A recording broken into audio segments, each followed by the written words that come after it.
शक्ति राम कृष्णे स्थिता हि या सर्व विद्या स्वरूपां तां शारदां प्रणमाम्यहम्। আমরা পড়ছিলাম চিরসীমন্তিনী, এটা পড়া হচ্ছে 108 পাতা। মা আগের দিন আমরা যেটা পড়েছিলাম সেটা হলো ওই মা তারকেশ্বরে গিয়েছিলেন না হত্যা দিতে, যেমন লোকেরা হত্যা দেয় ওই না খেয়ে না ঘুমিয়ে জেগে থেকে নিজের বাসনা পূরণ করার জন্য, মানে যেটা আমি সংকল্প করে এসেছি এটা যাতে সফল হয় সার্থক হয় তার জন্য না খেয়ে না ঘুমিয়ে দেবতার কাছে পড়ে থাকে, হত্যা দেওয়া মানে না হলে মরেই যাবে এরকম। তারপরে সে যখন সফল হয় তখন সে উঠে তার অন্ন জল গ্রহণ করে, যখন তার কামনাটা পূরণ হয়, বাসনাটা পরিপূর্ণ হয়ে যায়। এখন মা কিন্তু ঠাকুরের জন্য কিছু একটা ওষুধ বা ঠাকুর যাতে সুস্থ হয়ে ওঠেন তার জন্য এরকম করেছিলেন। তারপরে রাত্রেবেলা শুনলেন যে একটা হাড়িতে কেউ আঘাত করে হাড়িটাকে ফাটিয়ে দিলে যেমন তার আওয়াজ হয়, মাটির হাড়ি সেই রকম আওয়াজ হচ্ছে। সেই আওয়াজটা শুনেই মায়ের মধ্যে একটা আবার মায়ের চিন্তার স্রোতটা পাল্টে গেল, যে যে চিন্তা নিয়ে যে মনোভাব নিয়ে যে উদ্বেগ নিয়ে মা তারকেশ্বর গিয়েছিলেন সেটা সরে গিয়ে ওনার মধ্যে একটা প্রবল বৈরাগ্য জেগে উঠল যে কে সংসারে কে কার কে কার কি।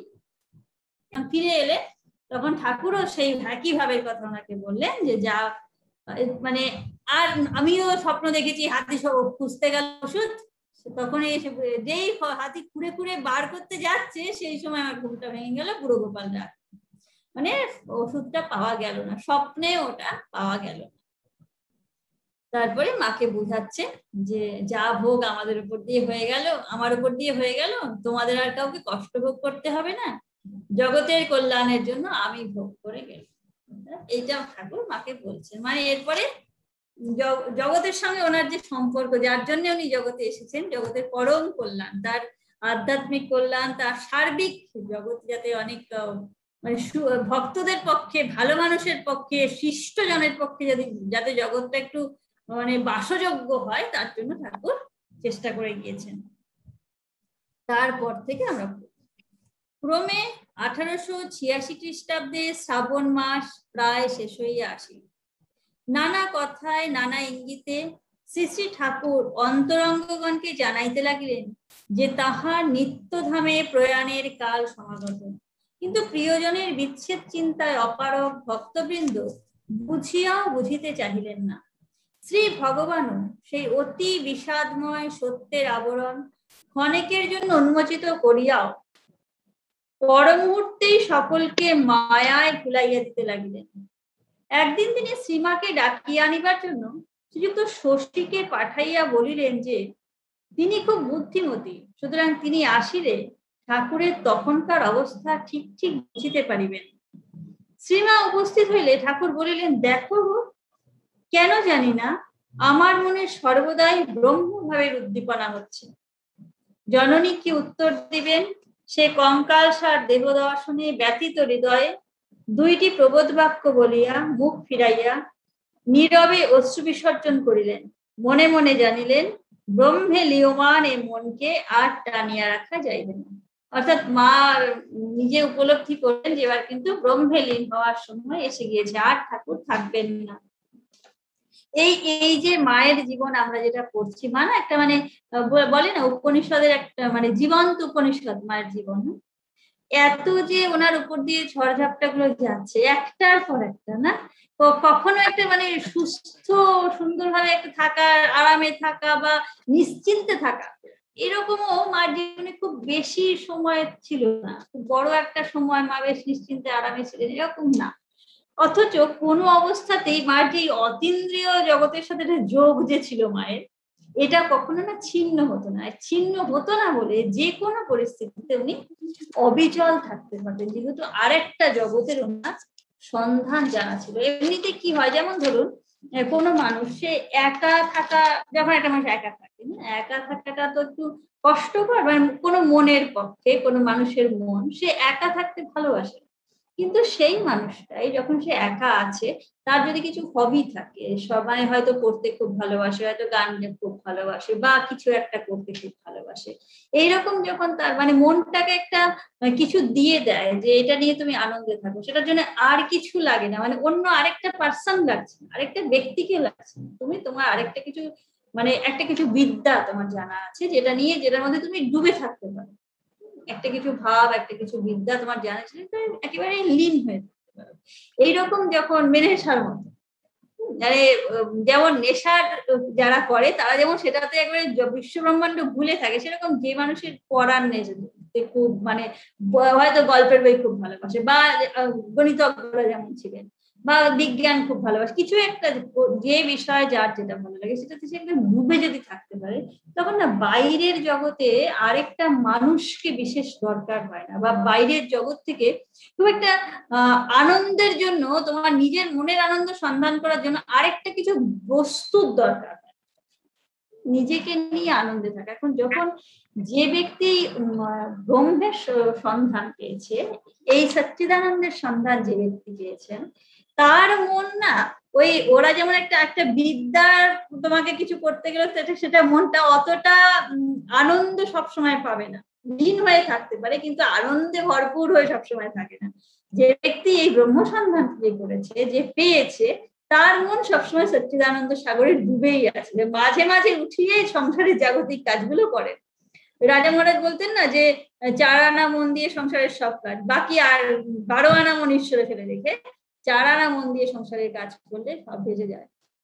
মায়ের জীবনটা তাই, মায়ের 4 আনা মন দিয়ে মা সবকিছু করেছেন, বাকি 12 আনা মন না সবসময় একটা অতীন্দ্রিয় জায়গাতে বাঁধা থাকতো। তা না হলে একটা মানুষ একটা মানে 32 বছরে একটি ছোট, বেশি এমন কিছু তো বয়স নয়, এখনকার হিসেবে 30 বছর আমরা কিছু বয়সই ধরি না, সেরকম একটি মেয়ে যার সেরকম মানে অর্থ নেই, সামর্থ্য নেই, একটা মানে কেউই নেই না, এমনকি ঠাকুরের যারা ভাইয়েরা রামকুমার রামেশ্বর, ওরাও তো ছিলেন না, গিয়ে পড়েছে রামলাল দাদার হাতে, তাই না? রামলাল দাদা দেখাশোনা করে, রামলাল দাদা কিছুই করে মানে করার তার সামর্থ্য নেই, মনের দিক থেকেও নেই, শরীরের দিক থেকেও নেই, অবস্থার দিক থেকেও নেই, কোনো দিক থেকেই নেই রামলাল দাদা। তো এইরকম যার অবস্থা, যার দায়িত্ব নেওয়ার কেউ নেই, তখনকার দিনে লেখাপড়া কিছু নেই, অর্থ সামর্থ্য কিছু নেই, সেই মানুষটা সবসময় যে কোনো অবস্থায় সব সময় সে একটা শান্ত ভাবে অবস্থান করছে, কখনো তাকে আমরা খুব বিচলিত দেখি না, কখনো মানে ভয় আর তো কি হবে কি হবে করে ওনার, এখন ঠাকুরের যে ব্রহ্মলীনের হওয়ার সময় সমাগত জেনেছেন, জেনেও কিন্তু মা মুখ ফিরিয়ে একটু কাঁদছেন, এর বেশি কিছু না, হাউ হাউ করে তার মানে পুরো বাড়ি মাথায় করছেন এরকম না, বা তার আত্মীয় স্বজন এসে সব যেটা যেটা হয় সাধারণত, যে যেই মা কষ্ট পাচ্ছেন তার একটা গোষ্ঠী সব এসে গেল, তাকে সারাক্ষণ তাকে সবাই সান্ত্বনা দিচ্ছে, আশেপাশে বাড়ির লোক এসছে, এরকম না, খুবই শান্ত, যাই করছেন কান্নাটাও খুব শান্ত, কান্নাটাও খুব আস্তে, পিছন ফিরে চোখে জল ফেলছেন। অথচ আর কিন্তু মানে যে মনটা 12 আনা ঈশ্বরে দেওয়া আছে, 4 আনা দিয়ে সংসার করছে, সে কিন্তু আবার এমনও নয় যে সেই মনটা একেবারে মানে জগতের কোনো কিছুতে তার কিছু যায় আসে না, ইনডিফারেন্ট একটা অবস্থায় আছেন, সেরকমও কিন্তু না, সবকিছু নিরপেক্ষতাও না, তার সুখ দুঃখ সবই আছে, তার শোক আছে, দুঃখ আছে, আনন্দ আছে, সব আছে, তার সবকিছুই আছে। অথচ এমন একটা কিছু সন্ধান তিনি পেয়েছেন যে হাজার শোক দুঃখের মধ্যেও তার বেশি কিছু কষ্ট নেই, আবার খুব আনন্দ যখন হয়েছে তখনও তিনি এমন উৎফুল্ল কিছু একটা, সবসময় তার সাম্যাবস্থায় একটা অবস্থান, যেমন আমরা আগে দেখেছি মা নিরন্তর সমরসে অবস্থান করতেন, একটা ভাব, মায়ের একটাই ভাবছিল, যখন নহবতী কাজ করতেন না সারাদিন উদয় মানে উদয় থেকে পুনরুদয় পর্যন্ত বলতে গেলে, রাত্রি 11টায় যেতেন, আবার 2:30টায় যেতেন, এইটুকু সময় ছাড়া সারাটা দিন তিনি কাজ করছেন, অথচ তার মনের মধ্যে সবসময় আনন্দের পূর্ণ ঘট বসানো আছে, মায়ের নিজের মুখের ভাষা না এটা, আনন্দের পূর্ণ ঘট বসানো আছে। তো এক ভাবে কাজ করে গেছেন, তার এই যে ভাবটা যেটা ছিল সেটা কিন্তু ঠাকুর ছিলেন, ঠাকুরের সেবা, উনি নিজে আমি ঠাকুরের সেবা করে খুশি হচ্ছি এই ভাব এইটুকু পর্যন্ত ছিল না। মহারাজ বলছেন না যে আমি, উনি ঠাকুরের সেবা করে নিজে তৃপ্ত হচ্ছেন, এই যে আমিত্বটুকু এটুকুও মায়ের মধ্যে ছিল না, মানে আমি সংক্রান্ত কোনো চিন্তাই ছিল না, শুধু এক ঠাকুরের ওই সেবার যে কাজটা উনি করছেন, পরপর পরপর পরপর প্রতিদিন ওই এক কাজ করে যাচ্ছেন। তাই না? এই এই এক ভাবে কাজ করবে, অর্থাৎ মানে প্রাণায়াম ঠাকুরের মতো আলাদা করে প্রাণায়াম অভ্যাস করেননি, ঠাকুরের মতো নিঃশ্বাস বন্ধ হয়ে যাচ্ছে সে আছে না কথার ভিতরে, যে এত বেশি প্রাণায়াম করতেন যে কখনো কখনো পরে ভক্তরা বলতেন মহাশয় আপনি আর নিঃশ্বাস নিচ্ছেন না, আপনি মানে এত অভ্যস্ত হয়ে গেছেন পূর্ণভাবে। এরকম কিন্তু মাকে আমরা করতে দেখিনি, অথচ মায়ের একটা মনটা সব সময় একটা ভাবে অবস্থান করেছে, সমরস বৃত্তিতে অবস্থান করেছে, কোনো নানা রকম ভাব মনের মধ্যে, চঞ্চল নয়, একেবারে চঞ্চল নয়। তো সেই মনের একটা আলাদা ক্ষমতা তৈরি হয়ে যায়। তো যে কোনো মানুষ যেই সাধনা করবে তারই হবে। আর মা তো সাক্ষাৎ যিনি সাধ্য, তিনি সাধনা করে যাকে পায় সেই তিনি দেহ ধারণ করে এসেছেন, তার মধ্যে তো এসব গুলো স্বাভাবিক ভাবেই আছে। মাকে আমরা কখনো কোনো অবস্থায় একটুও বিচলিত দেখবো না। এখন ওই অংশগুলো পড়া হবে যে মা কি কি অবস্থাটার মধ্য দিয়ে মা পার হয়েছেন। মানে প্রথম থেকে স্বামীজির পরম কি বিবেকানন্দ এসছেন, আমার রামনাথের রাজা বলছেন না কি আমার পরম গুরু আসছেন, তাকে ট্রেজারি খুলে দাও, ভান্ডার দেখাও, রাজভান্ডার কি কি আছে, এইরকম সম্মান সবসময় করা হয়। একেবারে অতি সাধারণ একটা বধূ যে অবস্থার মধ্য দিয়ে যায়, মা ঠিক সেই অবস্থার মধ্য দিয়ে গেছেন। যদিও ঠাকুর সব কলকাতার বড়সড় লোকদের সাথে পরিচিত ছিলেন, তবু মায়ের জীবনটা কিন্তু এমন কিছু একটা মানে খুবই সাধারণ ভাবেই অতিবাহিত হয়েছে। শরীর যাওয়ার পরে কিছুদিন খুবই কষ্টের মধ্যে গেছে, এটা আমরা পরপর এখন পাবো। আচ্ছা, শরীর ত্যাগের দিন, যেদিন ঠাকুর চলে যাচ্ছে, শরীর ত্যাগের দিন বিছানায় বালিশে ভর দিয়া ঠাকুর বসিয়া আছে, একে রোগসজ্জা, তাহাতে আশার আলোক নির্বাপিত, অর্থাৎ সবাই বুঝতে পারছে যে আর তিনি থাকবেন না, আর কোনো আশা নেই। তাই চারিদিকে গভীর বিষাদের ছায়া। সকলেই ভাবিয়াছিলেন কথা বন্ধ হইয়া গিয়াছে, কিন্তু শ্রীমা ও লক্ষ্মী দিদি আসিতেই তিনি বলিলেন, এসেছো? দেখো আমি যেন কোথায় যাচ্ছি, জলের ভেতর দিয়ে অনেক দূর। শ্রীমা কাঁদিতে লাগিলেন। ঠাকুর বলিলেন, তোমাদের ভাবনা কি? যেমন ছিলে তেমনি থাকবে, আর এরা নরেন্দ্র প্রমুখ আমার যেমন করেছে তোমারও তেমনি করবে, লক্ষ্মীটিকে দেখো, কাছে রেখো। মায়ের উপর ভার দিচ্ছেন, বিশ্বজগতের ভার যেমন দিচ্ছেন তেমন আবার লক্ষ্মী দিদির আলাদা করে ভার দিচ্ছেন। শ্রীমায়ের অবচেতনা পূর্ব হইতেই সে আশু বিপদের ছায়াপাতে ক্ষণে ক্ষণে চমকিয়া উঠিতেছিল। মানে যে একটুখানি মন, যেটা চারানা মন সংসারে ছিল, সে কিন্তু সবটার সম্বন্ধে ওয়াকিবহাল, হ্যাঁ, যে কি হতে যাচ্ছে এরপর, মানে ভাবে বিভোর হয়ে আছেন, জগৎ সংসার ভুলে গেছেন সেরকম না, একটা জায়গায় মনটা ধরা আছে। তা সত্ত্বেও বাকি যে একটুখানি যেটা রয়েছে, যেটা রাজা মহারাজ মাপ দিয়েছেন, 12 আনা মন ঈশ্বরে ফেলে 4 আনা মন দিয়ে সংসার করা, সেই 4 আনা মনটা যে আছে সে কিন্তু বারবার চমকে উঠছে, সে ভয় পায়, মানে জানে ভয় পাচ্ছে ঠিক না, কিন্তু জানে যে এখন কিন্তু আসন্ন দিচ্ছে, ওই উদ্ধবের মতো আর কি, যে আমি জানি সবই, যে তুমি মায়াধীশ, তুমি থাকবে না, কিন্তু তোমাকে ছেড়ে কি করে থাকবে, এতদিন তোমার সঙ্গে ছিলাম, এখন তোমাকে ছেড়ে কি করে থাকবো, ওই একই অনুভূতির কথা। শ্রীমায়ের অবচেতনা পূর্ব হইতে সে আশু বিপদের ছায়াপাতে ক্ষণে ক্ষণে চমকিয়া উঠিতেছিল। সেদিন সব দিকে যেন একটা বিপর্যয়ের ভাব দেখা দিল। সেবক সন্তানদের জন্য তিনি খিচুড়ি রাঁধিতেছিলেন, উহার নিচের অংশ ধরিয়া গেল। সন্তানদের পাতে তিনি উপরের অংশ পরিবেশন করিলেন, নিচের অংশ স্বয়ং গ্রহণ করিলেন। তাহার একখানি দেশি শাড়ি ছাদে শুকাইতেছিল, উহা হারাইয়া গেল। একটা জলের পূজা ছিল, তুলিবার সময় উহা পড়িয়া চুরমার হইয়া গেল। ক্রমে 31শে শ্রাবণের মহানিশা আসিল। রাত্রি দ্বীপ্রহর অতীত হইয়া একটা 2 মিনিট হইল। শহরের উপকণ্ঠে বৃক্ষগুল্ম পরিবৃত সেই বৃহৎ উদ্যানবাটি তখন একেবারে নীরব। শুধু নিদ্রাবিহীন ভক্তবৃন্দ শ্রী প্রভু শয্যাপাশে সমবেত থাকিয়া সচকিতে দেখিতেছেন তিনি সমাধিমগ্ন। সে সমাধি আর ভাঙিল না, উহা মহাসমাধিতে পরিণত হইল। চিকিৎসক আসিয়া জানাইলেন আর আশা নাই। পরদিন শ্রী শ্রী ঠাকুরের পুত দেহ কাশীপুরের চিতাগ্নিতে আহুত হইল।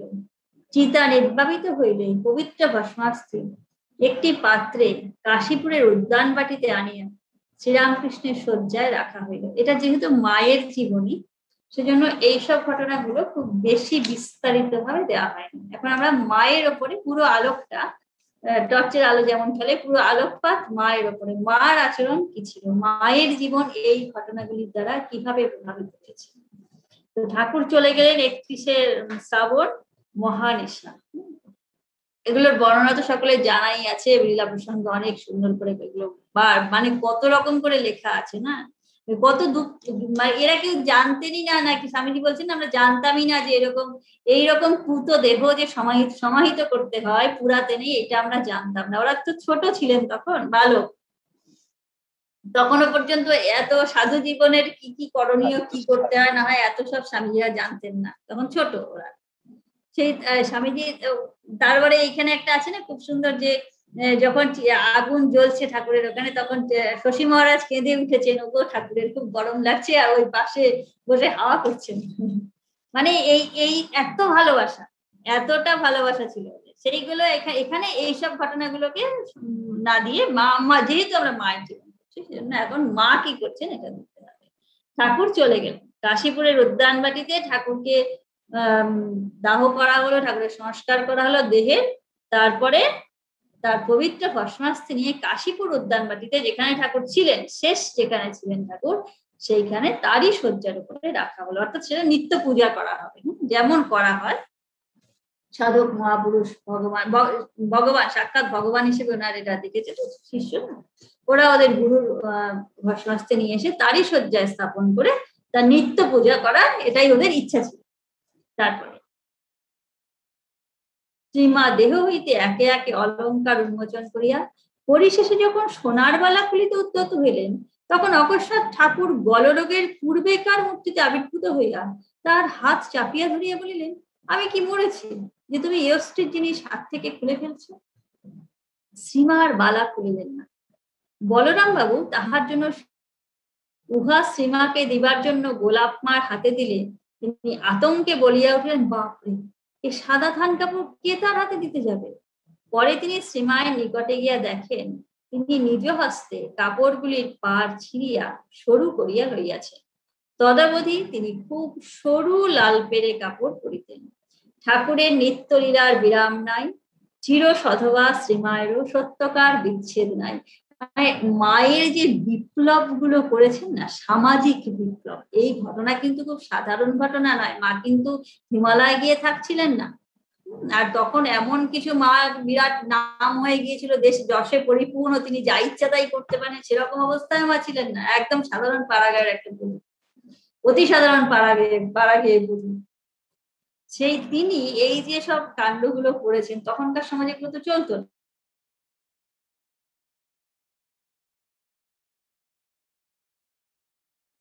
তো সেই অবস্থায় মা যে এই বিপ্লব গুলো করেছেন না, অতি শান্ত ভাবে, একটা বিপ্লব কথাটার একটা সংজ্ঞা দেয় না, যে বিপ্লব বলতে রক্তারক্তি বোঝায় না, অত্যন্ত দ্রুত আমূল পরিবর্তন। মানে এই মানুষটি প্রথম একটা দৃষ্টান্ত দিলেন যে এরকম করলে হয়ে যাবে, এটা এত বেশি বেশি দেখাতে হবে, এত বেশি করার দরকার নেই, এত কিছু করার দরকার নেই।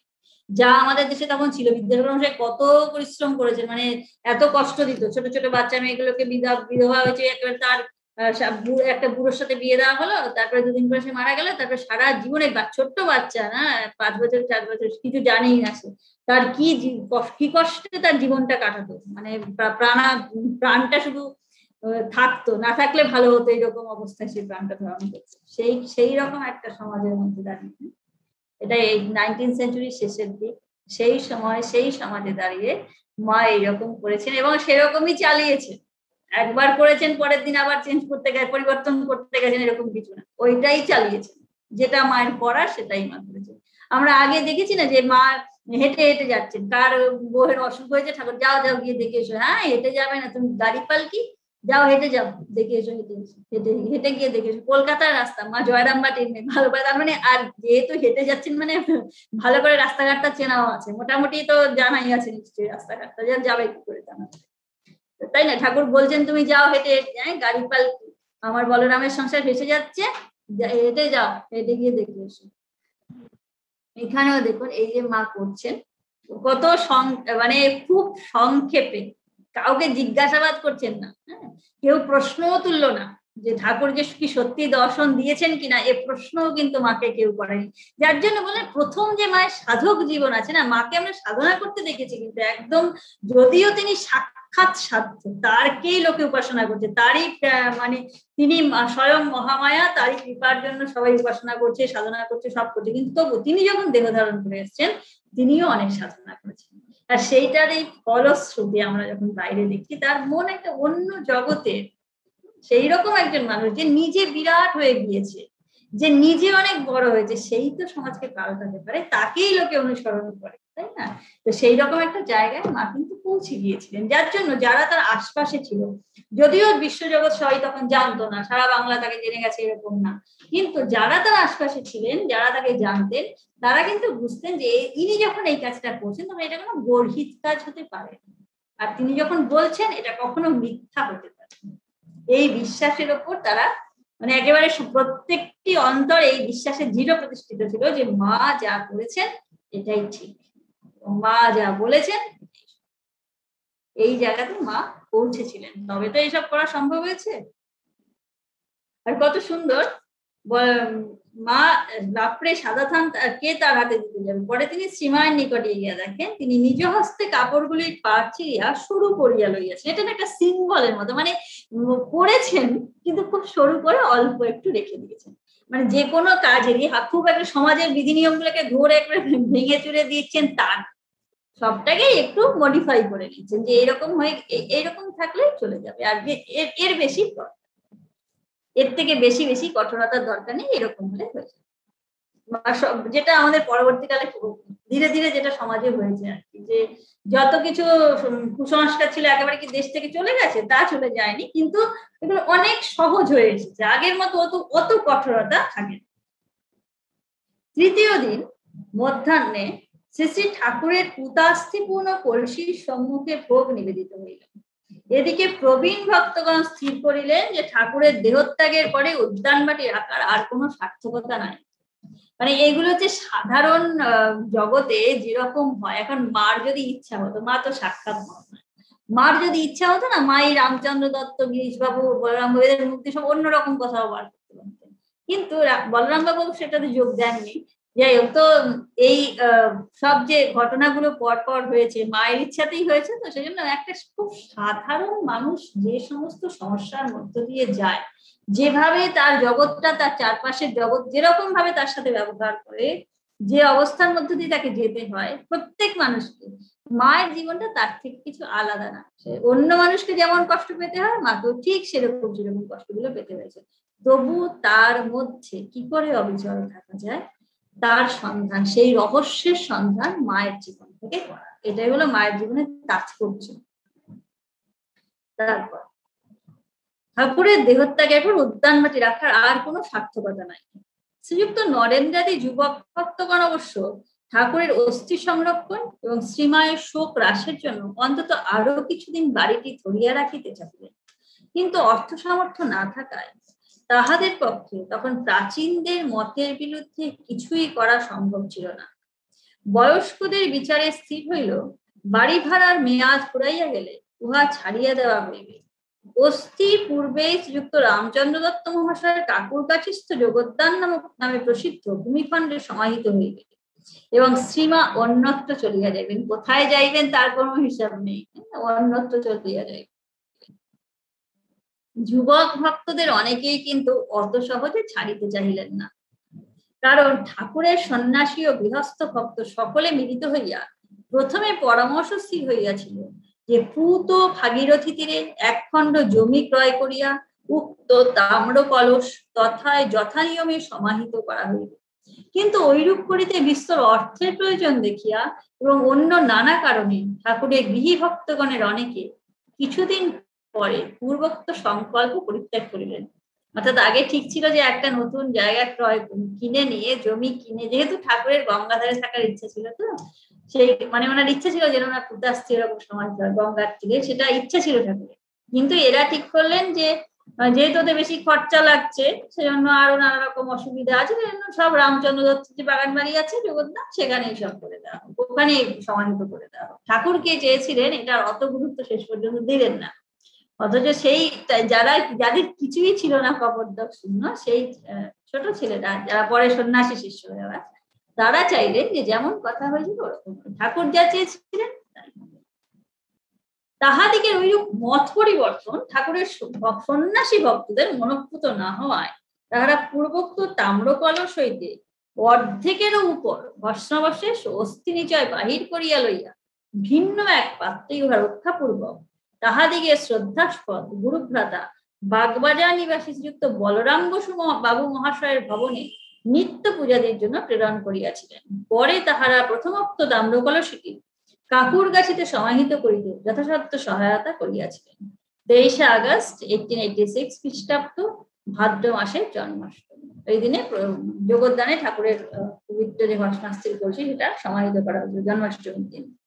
আর এই সরিয়ে নিয়েছে আগে তাম্র কলস থেকে সরিয়ে নিয়ে নিরঞ্জন মহারাজ আর শশী মহারাজ ওরা দুজনে সরিয়ে নিয়েছে। মানে দেখুন এটা কিন্তু সবসময় খারাপ না বলে করে নিয়েছে, তো কারোর ব্যক্তিগত সম্পত্তি তো নয় এটা, তাই না? ওটা গুরু, ওদেরই গুরু, সবারই গুরু, তো সবটাই নিয়ে কেন উনি চলে যাবে? রামচন্দ্র দত্ত ঠাকুরের ইচ্ছার কোনো মর্যাদা থাকবে না, সেই জন্য ওরা গোপনে বার করে নিয়েছিলেন দুজনে, শশী মহারাজ আর নিরঞ্জন মহারাজ দুজনে গোপনে ও কলসির অর্ধেকেরও বেশি সরিয়ে নিয়েছিলেন। সরিয়ে নিয়ে ওটা বলরাম বাবুর কাছে পাঠিয়ে দিলেন আত্মারাম করে, যেটা বেলুর মাঠে এখনো আছে ওই ভস্মাস্থি, ওই কলসি ওরা আরেকটা কলসিতে বলরাম বাবুর কাছে পাঠিয়ে দিলেন। আর পুরনো যেটা আগে প্রথম যেটাতে রাখা হয়েছে সেটা জগদ্দানে চলে গেল, জগদ্দানে সমাহিত করা হলো। অর্থাৎ আগে ওইখানে সমাহিত করা হয়েছিল জন্মাষ্টমীর দিন 1886 23 আগস্ট। ঠাকুরের শরীর গেল 16 আগস্ট 1886, তার 7 দিন পর। শ্রীমা এই বিতর্কের অনেকখানি শুনিয়াছিলেন, অর্থাৎ জগদ্দানে সমাহিত করা হবে না নতুন জমি কিনে সমাহিত করা হবে, এই বিতর্ক মা শুনেছিলেন নিজে। কিন্তু প্রখর বৈরাগ্যে প্রতিষ্ঠিত তাহার মন কোন পক্ষ গ্রহণ করিতে পারিল না। তিনি শুধু দীর্ঘ নিঃশ্বাস ত্যাগ করিয়া গোলাপ মাকে বলিলেন, দেখ এমন সোনার মানুষই চলে গেলেন, দেখেছো গোলাপ ছাই নিয়ে ঝগড়া করছে। মানে একটা জায়গাতে মায়ের মনটা কোথায় বাধা থাকতো, সব ওইখান থেকে না মা সরতেন। ওই 12 আনা মন যে ঈশ্বরময় ছিল ওটা ওখানেই ছিল, ওর মধ্যে কোনো হিন্দোল কিছু ছিল না, কোন রকম দোলাচল নেই। এইরূপ দুঃসহ শোকেও তাহার দৃষ্টি জাগতিক বিবেচনার কত ঊর্ধ্বে প্রসারিত, বিচার বুদ্ধি কত নিরপেক্ষ। শ্রীমা কাশীপুর ত্যাগের জন্য প্রস্তুত হইয়াছিলেন। মানে এবার তো চলে যাবেন উনি কাশীপুরে, ওনাকে তো আর থাকতে দেওয়া হবে না, বাড়ি ভাড়া তো দেবে না এরা ভক্তরা। ঠাকুর যতদিন ছিলেন দিয়েছে, এবার মা যে কোথায় যাবেন, মায়ের জন্য যে ব্যবস্থা করবে সেটা কিছু না, মায়ের ভাড়া রামলাল দাদার উপর দিয়ে রেখেছে। রামলাল দাদা দেখছে কি দেখছে না সেটাও খোঁজ নেয়। বাকি সেই বলরাম বাবুর স্ত্রীরা পরে গেছিলেন। আচ্ছা, এরপরে শ্রীমা কাশীপুর ত্যাগের জন্য প্রস্তুত হইয়াছিলেন। ভক্তপ্রবর বলরাম বাবুর সাদর আহ্বানে তিনি 6 ভাদ্র বৈকালে তাহার গৃহে আগমন করিলেন।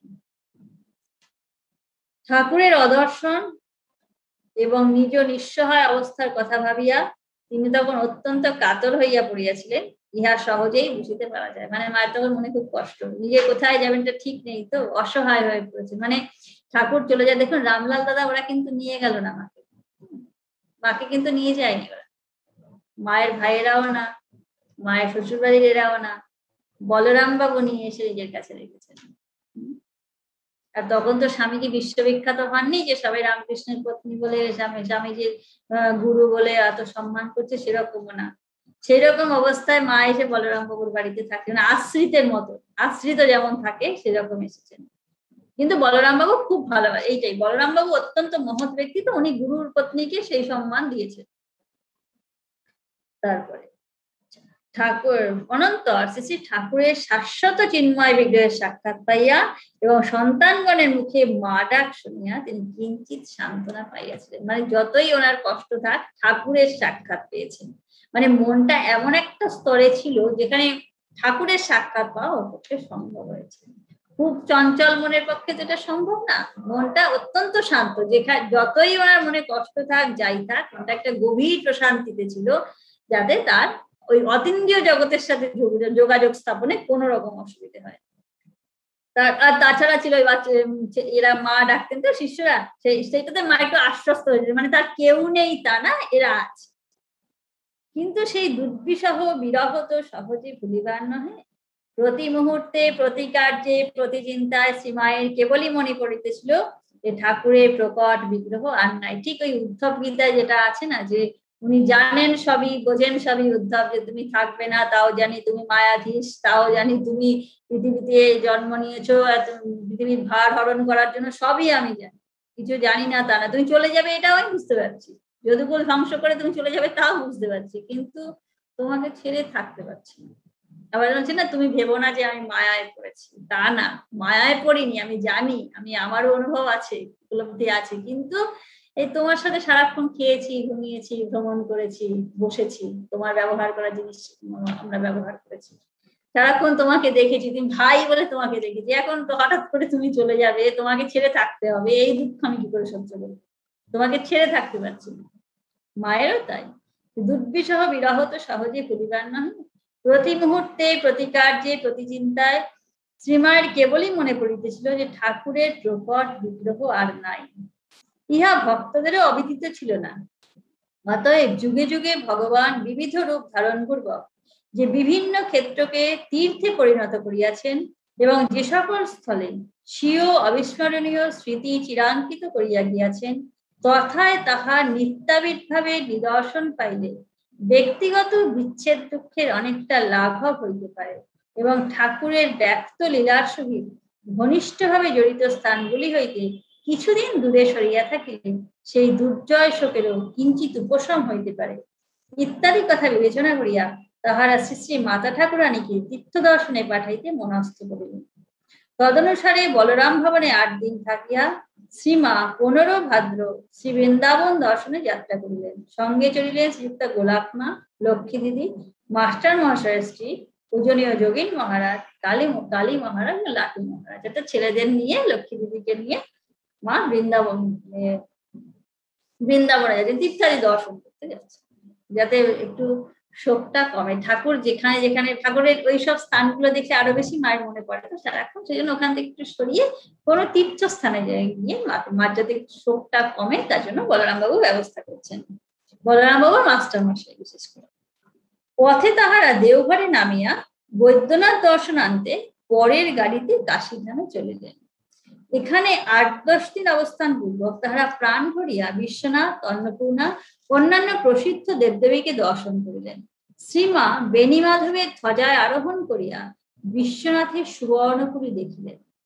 বিশ্বনাথের আরতি দেখিয়া তারা ভাবাবেশ এত বর্ধিত হইল, তিনি অন্যমনস্ক হইয়া অস্বাভাবিক গুরু পদবিক্ষেপে বাসস্থানে ফিরিলেন। পরে জিজ্ঞাসার উত্তরে বলিলেন, ঠাকুর আমাকে হাত ধরে মন্দির থেকে নিয়ে এলেন, মানে সবসময় ঠাকুরের সঙ্গে একটা যোগাযোগ ছিল, ভাবস্থ হয়েছেন, তো তাই ঠাকুর হাত ধরে নিয়ে এসেছেন, এই জন্য দ্রুত পা ফেলেছেন, ঠাকুর জোরে জোরে হাত তুলে। একদিন তিনি অপর মহিলাদের সহিত ভাস্করানন্দ স্বামীকে দর্শন করিতে গিয়েছিলেন, গিয়ে দেখেন তিনি উলঙ্গ অবস্থায়। শ্রীমা অপর সকলে উপস্থিত হইলে তিনি বলিলেন, শঙ্কা মাত করমাই, তুম সব জগদম্বা হো, শরম কেয়া। দেখিয়া শুনিয়া শ্রীমায়ের যাহা বোধ হইয়াছিল তৎসম্বন্ধে পরে বলিয়াছিলেন, আহা কি নির্বিকার মহাপুরুষ, শীত গ্রীষ্মের সমান উলঙ্গ হয়ে বসে আছে। মানে মা নিজে সাধু দর্শন করতে গেছেন, যেমন ঠাকুর বিদ্যাসাগরকে দর্শন করতে যেতেন, সাধুদের দর্শন করতে যেতেন, সেরকম মা নিজে যেতেন, মানে যার সাধনা করছেন ভাস্করানন্দজি, তিনি নিজে এসেছেন তাকে দেখতে। এই ঠাকুর বলতেন না যে কখনো ভক্ত চুম্বক হয়, ভগবান লোহা হয়, আর কখনো ভগবান চুম্বক হন, ভক্ত লোহা হয়। এখানে মাকে টেনে নিয়েছে, মা লোহা, উনি চুম্বক ভাস্করানন্দ। কাশী হইতে সকলে অযোধ্যায় উপস্থিত হইলেন এবং তথায় একদিন থাকিয়া শ্রীরামচন্দ্রের লীলাভূমি দর্শন করিলেন। অযোধ্যা হইতে বৃন্দাবন যাত্রার পথে শ্রীমা অভাবনীয় রূপে ঠাকুরের সাক্ষাৎ পাইলেন। শ্রীমায়ের বাহুতে ঠাকুরের সুবর্ণ নির্মিত ইষ্ট কবচ ছিল, তিনি উহা সযত্নে রাখিতেন ও পূজা করিতেন। রেলগাড়িতে তিনি ওই বাহু জানালার পাশে উপর দিকে রাখিয়া স্মরণ করিয়াছিলেন। ঠাকুর গবাক্ষ পথে মুখ বাড়াইয়া বলিলেন, কবচটি যে সঙ্গে সঙ্গে রয়েছে, দেখো যেন না হারায়। মা তৎক্ষণাৎ উহা খুলিয়া যে টিনের বাক্সে ঠাকুরের নিত্য পূজিত ফটোখানি রক্ষিত ছিল তাহার মধ্যে রাখিয়া দিলেন। তদবধি তিনি উহা আর বাহুতে ধারণ করেন নাই। যথাকালে বৃন্দাবনে পৌঁছিয়া তাহারা বলরাম বাবুদের যমুনাকুলীনস্থ ঠাকুর বাড়ি কালাবাবুর কুঞ্জে উঠিলেন। সবসময় ঠাকুরের সঙ্গে মায়ের একটা নিয়ত যোগাযোগ, না বারবার এই এই জিনিসটা ছিল বলেই না মা এত শান্ত থাকতে পারতেন, কারোর কাছে কিছু প্রত্যাশা করতেন না, কষ্ট হোক দুঃখ হোক যা হোক নিজের মধ্যে নিজে থাকতেন, কারোর কাছে কিছু কখনো, ঠাকুর যেমন বলেছেন কারোর কাছে হাত পা একটা পয়সার জন্য চিৎকার করো না, মা কারোর কাছে কিছু আশাই করতেন না, চিৎকার তো দূর।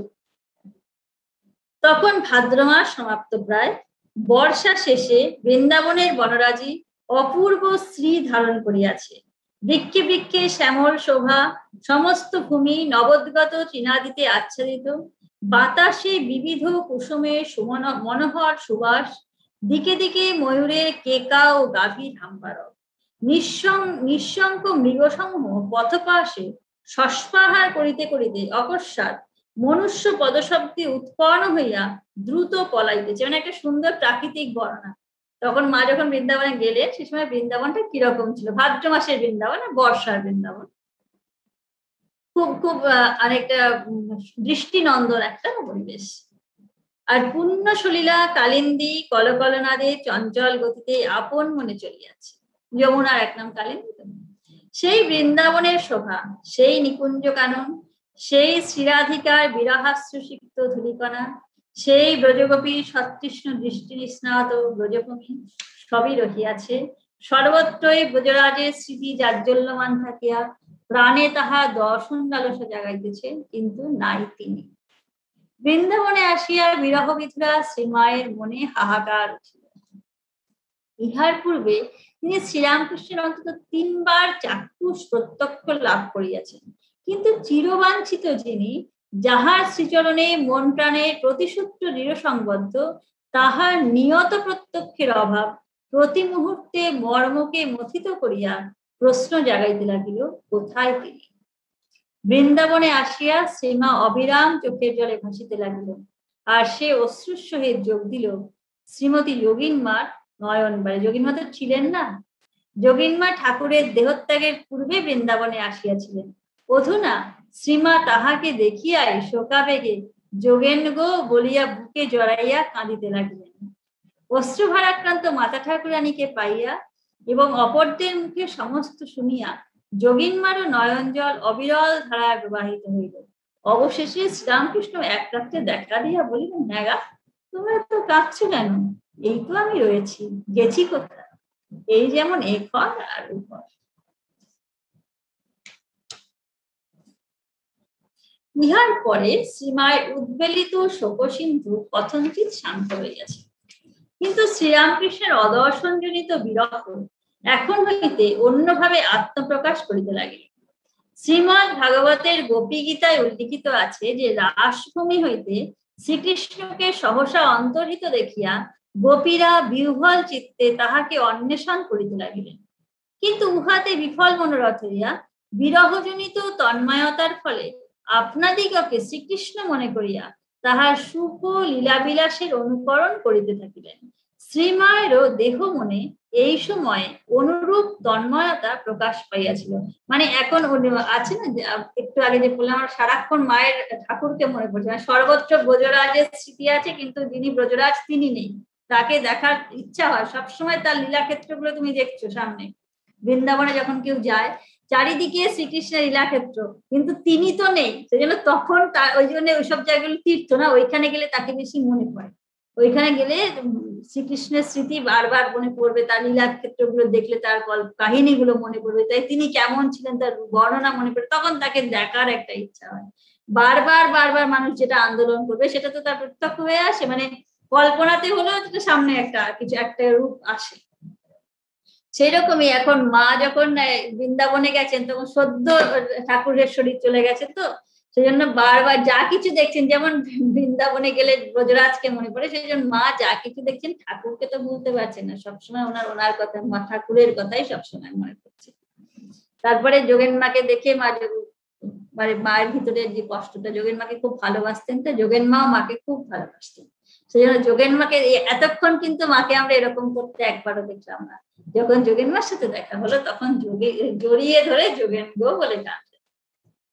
তারপর ঠাকুর যেমন বারবার দর্শন দিয়েছেন ওরকম দর্শন দিয়ে আশ্বস্ত করলেন। এখন তার পরের অংশ যেটা, এটা হলো যে যেমন এটা না ভাগবতে একটা আসে, দশম স্কন্ধ যে আছে কৃষ্ণলীলা, সেখানে রাসলীলা আছে। তো রাসলীলার কাহিনীতে এমনি বলছিলেন না, রাধা বলে যে নাম, হ্যাঁ, রাধা শব্দটা কিন্তু ভাগবতে কোথাও থাকে, ওটা কোথায় আছে আমি মানে বোধহয় বিষ্ণু অন্যত্র কাহিনীটা আছে, আর এত বেশি প্রচারিত হয়েছে চৈতন্যদেবের সময়।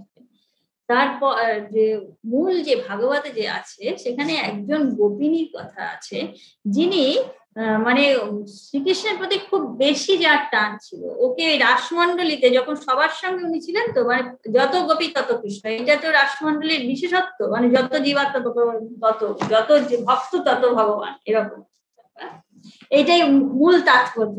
প্রত্যেকের কাছেই তিনি আছেন, এমন কেউ গোপিনী নেই যার কাছে কৃষ্ণ ছিলেন না। কিন্তু তার অব্যবহিত পূর্বে, রাসলীলার একটুবারে শুরু হওয়ার কিছু আগে, শ্রীকৃষ্ণ একজন গোপীকে কাঁধে করে নিয়ে চলে গিয়েছে। তো তাকে বলা হয় রাধা। ইনি প্রধানা আর কি, প্রধানা গোপী ইনি, যাকে শ্রীকৃষ্ণ অন্যান্যদের থেকে একটু বেশি ভালোবাসতেন, বা তিনি শ্রীকৃষ্ণকে বেশি ভালোবাসতেন।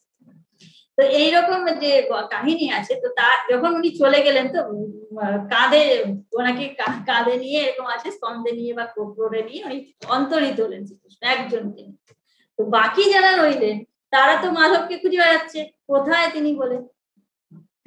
গাছ দেখছে, তাকে জিজ্ঞাসা করছে তোমরা কি দেখেছো, তুলসী গাছকে দেখছে, জিজ্ঞেস করছেন তুমি কি এমন রোমাঞ্চিত হয়ে রয়েছে কেন, তুমি কি দেখেছো এই পথে আমাদের পিউকে যেতে দেখেছো, এরকম করে সব গাছপালাকে জিজ্ঞেস করছেন, মাধবী লতাকে জিজ্ঞাসা করছেন, যাকে যমুনার বাড়িকে জিজ্ঞেস করছেন, এরকম করতে করতে ওরা খুঁজছেন শ্রীকৃষ্ণকে। আর দেখলেন তারপরে একজন গোপী ওখানে হারিয়ে গেছে, তার সে নেই।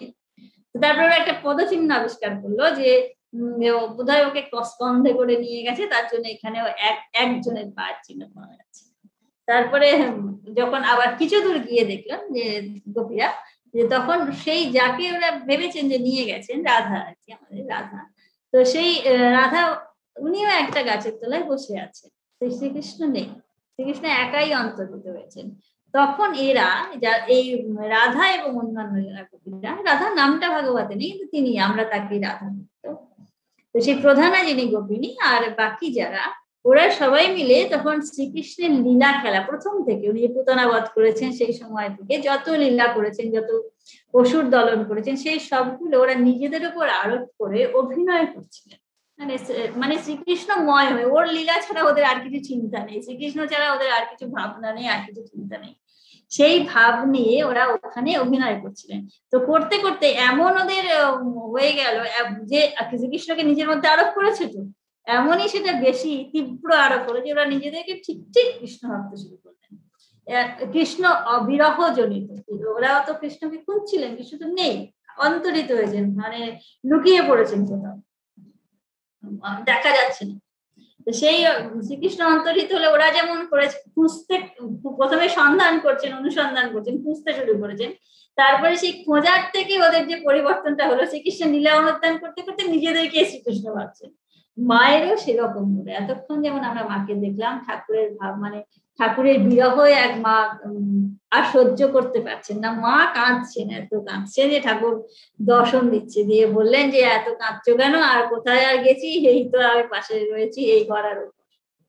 তো সেই সেই মানে গভীর বিরহের মধ্যে এত বেশি তন্ময়তা, যখন মানুষ কাউকে নিয়ে খুব বেশি চিন্তা করে না, তখন তার ভাবগুলো মানুষের মধ্যে আসে। যে যাকে খুব বেশি ভালোবাসে, সে কম হোক আর বেশি হোক, কিছুটা না কিছুটা তার মতন সে হয়ে যায়।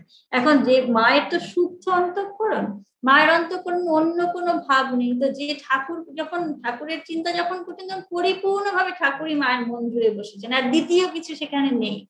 সেই জন্য মা আর ঠাকুরের যে সত্তা, সেটা এক লীন হয়ে গেছে, এক হয়ে গেছে, তন্ময় হয়ে গিয়েছেন। সেই জন্য মার যা তখন ব্যবহার গুলো ছিল, সেগুলো একেবারে ঠাকুরের মতো হয়ে গেছিল। মানে সবসময় মা তন্ময় ছিলেন না, সবসময় মা শ্রী রামকৃষ্ণগত প্রাণা, কিন্তু এই সময়টায় বিশেষ করে মা রামকৃষ্ণ ধ্যানে একদম তন্ময় ছিলেন, এত বেশি তন্ময় ছিলেন যে সেই গোপীদের মতো মার ব্যবহারের মধ্যেও ঠিক ঠাকুরের মতো। মা যেমন ঠাকুর যেমন পান খেয়ে পেছনটা আগে দাঁতে কেটে ফেলতেন তারপরে খেতেন, মাও ঠিক ওরকম করতেন। মানে ঠাকুরের যে সমস্ত আচরণ ছিল, বিশেষ যে সব গুলো ঠাকুর করতেন, সেগুলো সব মায়ের মধ্যে প্রত্যক্ষ হয়ে উঠল। শ্রীমায়ের দেহ মনেও এই সময় অনুরূপ তন্ময়তা প্রকাশ পাইয়াছিল। তিনি কখনো আত্মমরা হইয়া অপরের অসাক্ষাতে একাকী সুবিস্তৃত বালুকাময় তীরভূমি অতিক্রম পূর্বক যমুনায় উপস্থিত হতেন। মানে যে মা একা একা বেরোতেনই না, সেই মা বৃন্দাবনে গিয়ে একা একা যমুনা তীরে উপস্থিত হয়েছেন।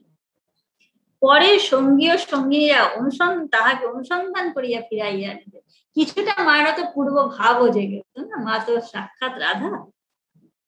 কে জানে তখন শ্রীমা আপনাকে রাধিকা এবং শ্রীরামকৃষ্ণকে শ্রীকৃষ্ণ জ্ঞানে হৃদয় বৃন্দাবনে নিত্য ব্রজলীলায় মগ্ন থাকিতেন কিনা। শোনা যায় এক সময় তিনি জনৈক ভক্তের প্রশ্নের উত্তরে বলিয়াছিলেন, আমি রাধা। কখনো আবার শ্রীরামকৃষ্ণের চিন্তায় তিনি শ্রীরামকৃষ্ণময় হইয়া যাইতেন। কালাবাবুর কুঞ্জে একদিন ধ্যান করিতে করিতে তিনি গভীর সমাধিতে নিমগ্ন হইয়াছিলেন। সমাধি কিছুতেই ভাঙে না। যোগিনমা অনেকক্ষণ নাম শুনাইলেও উত্থানের কোনো লক্ষণ দেখা গেল না। শেষে যোগিন মহারাজ আসিয়া নাম শুনাইলে সমাধির একটু উপশম হইল এবং সমাধি ভঙ্গে ঠাকুর যেমন বলিতেন শ্রীমাও তেমনি বলিলেন, খাবো। কিছু খাবার জল ও পান সম্মুখে ধরিলে তিনি ঠাকুরের মতো একটু খাইলেন। এমনকি ঠাকুর যেমন পানের সরু দিকটা দাঁতে কাটিয়া ফেলিয়া দিয়া খাইতেন, শ্রীমাও সেইভাবে খেলেন, অর্থাৎ একেবারে তদ্ভাব আকার। তখন যোগীন মহারাজ কয়েকটি প্রশ্ন করিলে ঠিক ঠাকুরের মতোই উত্তর দিলেন। বস্তুত ওই সময় তাহার হাব ভাব অবিকল ঠাকুরের মতো দেখাইয়াছিল।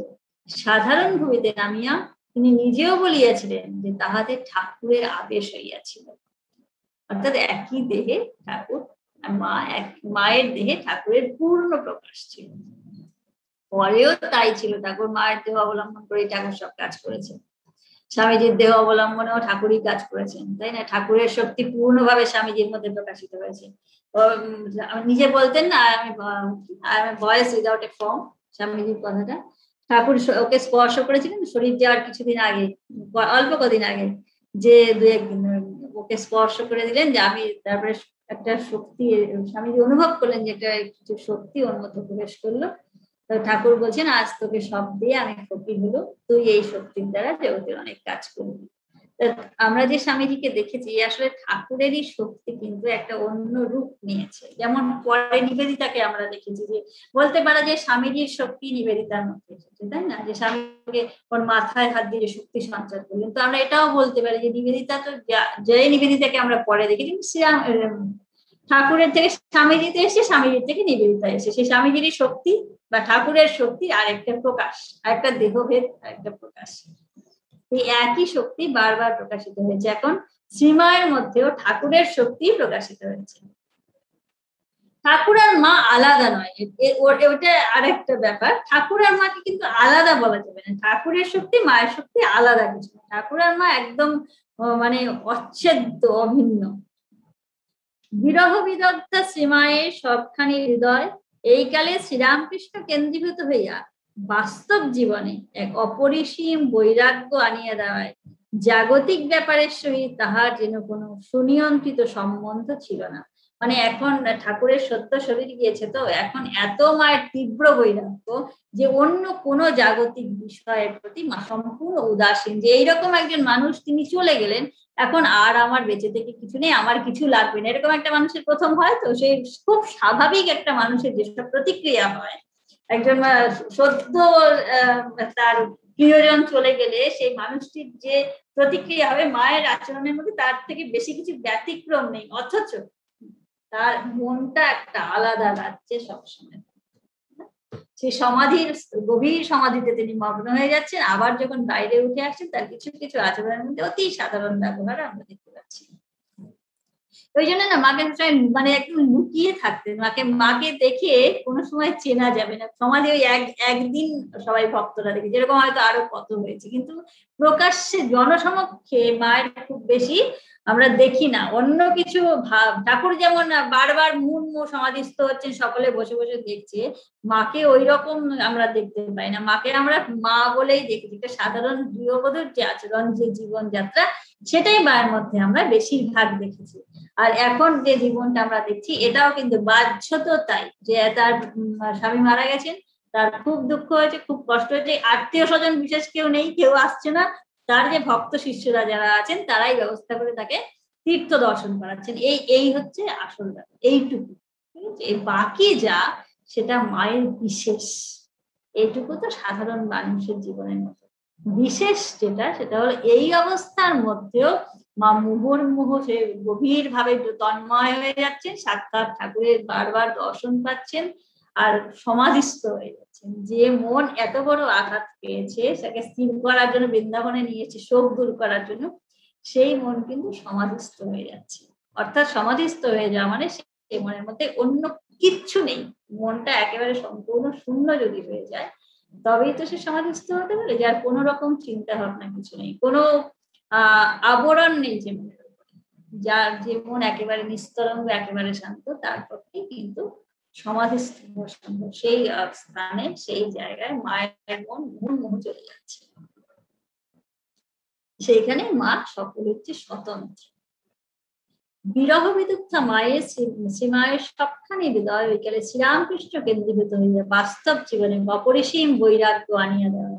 জাগতিক ব্যাপারের সহিত তাহার জন্য কোনো সুনিয়ন্ত্রিত সম্বন্ধ ছিল না, মানে জাগতিক ব্যাপারের দিকে মা উদাসীন ছিলেন। তখন তাহার আচার ব্যবহার দেখিলে, আলাপাদি শুনিলে মনে হইতো যেন তিনি অতি সরলা বালিকা, অর্থাৎ ছোট একটা মেয়ে মনে হতো আমাকে। একদিন পত্রপুষ্প সজ্জিত এক শবদেহকে কীর্তন সহ শ্মশানে লইয়া যাইতে দেখিয়া তিনি বলিয়াছিলেন, দেখো দেখো মানুষটি কেমন বৃন্দাবন প্রাপ্ত হয়েছে, আমরা এখানে মরতে এলো, তা একদিন একটু জ্বরও হলো না, কত বয়স হলো বলো দেখি, আমরা